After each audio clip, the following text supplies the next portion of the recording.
Hi guys, welcome to my channel. Today a friend of mine from college tagged me in a post on Facebook. I opened a story and it was a very lengthy one, and I'm thinking, okay. So I decided to get into the story, and it was the most chilling story I have read in a while. Her cousin, um, who goes by the name Ekene, lost his dad due to the negligence of um, our doctors and nurses and generally our health professionals. I mean, I'm sure you guys must have read the story on the popular blogs.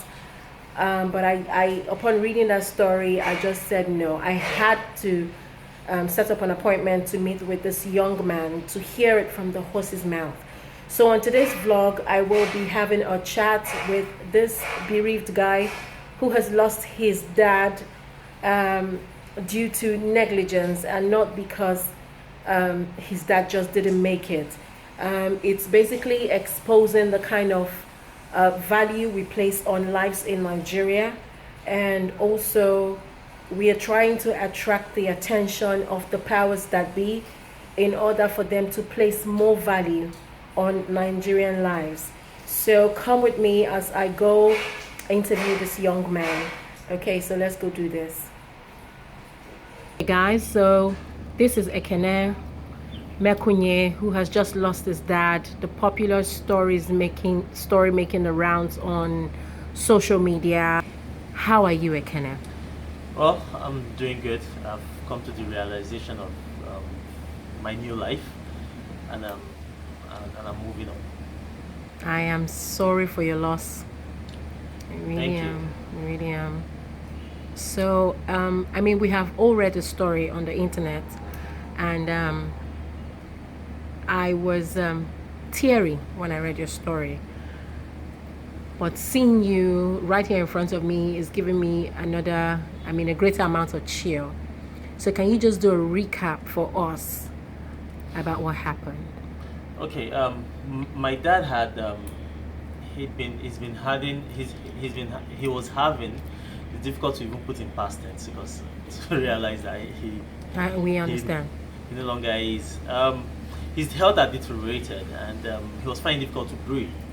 So they are taking him to General Hospital in Ikorodu, and because my parents live not far from there, and that was a disaster on its own. I shouldn't even talk about the experience there. So immediately they told me what was happening. I dashed over there, picked him up, took him to. They had this information that they had a specialist, ENT specialist at Lasut that we should go there.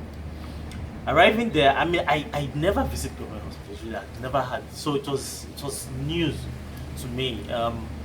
Getting there, the first thing I realized was how the nurses and the matrons were gods. I mean, you had to be careful the way you speak to them if you wanted anything done. Okay, finally we were able to get to see a doctor who told us to get some things. So the reason they gave him a bed, put him on oxygen because he was finding it difficult to breathe. They got the doctor making the rounds came around, saw him.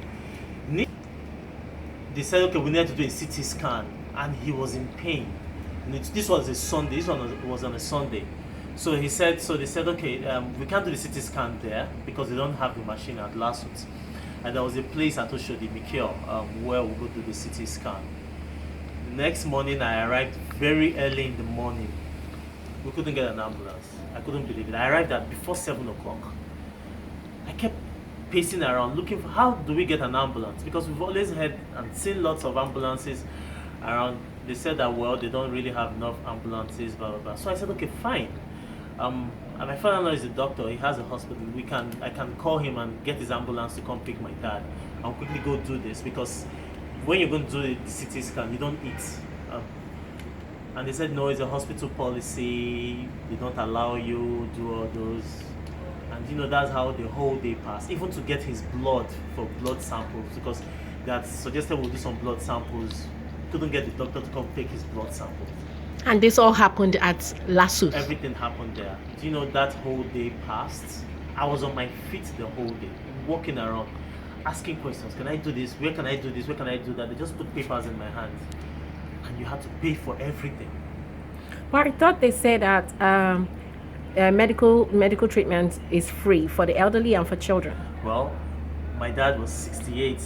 I think that's elderly, and I can tell you, we paid for everything. I thank God that I could afford it, because while I was there, I saw people die because they couldn't do a blood transfusion. I mean, that Wow. bad. Well, before I go into that experience, so that whole day passed. The next morning, we got an ambulance finally came later towards evening, but at that time he had eaten, so we couldn't really do the CT scan. So I had to beg the driver. In fact, I had to become friends with the ambulance driver. I said, please, can we do this first thing in the morning, the next day? You know, so the next morning, you know, we were able to, I was able to, in fact, I went to their ambulance place, got him, we quickly went, we did the CT scan, we came back. He was on oxygen all this while. He could hardly breathe. So by the time we came back, okay, we had even the blood, the tests. I had to get one of the doctors from the ENT who was kind enough to help me.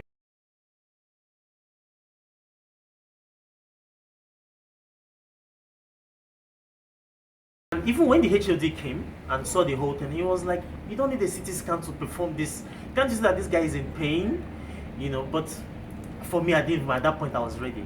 You know, I stood there from that 2 o'clock till 8 p.m. at the theater, begging them, please come and take my dad. And by the time they were going to send someone to come and pick him from the emergency ward, they sent the cleaner. What? No, it was a cleaner in a stretcher. In fact, he was even gisting as he was coming out with one of his friends. You know, but at that time, I didn't even mind. I was like, let's rush. Got to the medical emergency ward. It was even locked by one of the doors were locked. I had to beg them, please can you come and open this thing? He lifted my dad, you know, wheeled him back. Now they got to the different labs, paid for everything, came back, we were ready for the operation. The operation was set for 2 o'clock. And you, the nurse was busy gisting. In fact, we had to yell for her to even come and see how she was catwalking. But I was concerned about my dad, so I rushed, you know, I rushed to pick my dad, took him to the theater.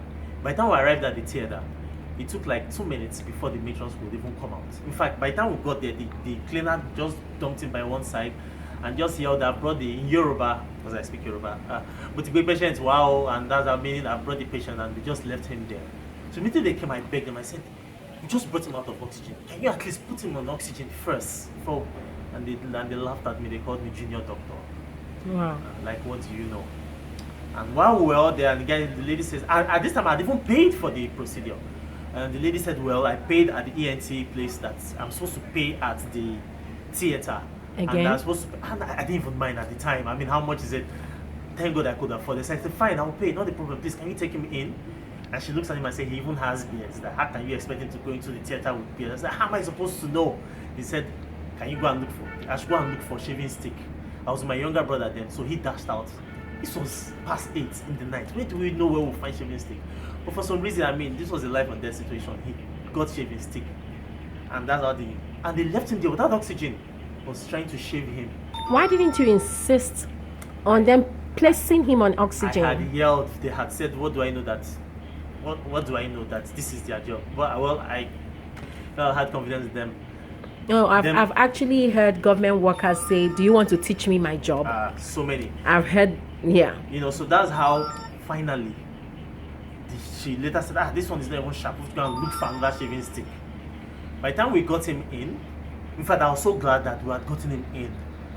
10 minutes after, while we were just relaxing ourselves and thanking God, one of the doctors rushed out and said that they can't do this operation today. That by the time they placed him, got him inside, his oxygen level was 0. And that's when I started asking, but you guys left him out there all this while.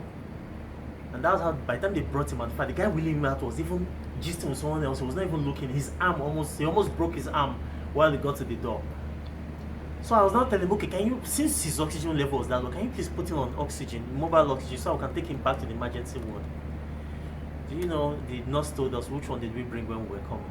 I'm sorry, say that again. The matron there told us which oxygen tank did we bring when we were coming, that she will give us one to take back to the emergency ward. And that's how So at that point, I was like, okay, no, let's quickly rush him back. At least there's oxygen there. Getting there, they had even locked the gate. Begging the gate man, can you come and open the gate? He was not telling us why are we speaking to him in a rude way. Before we could place him on oxygen, he had gone.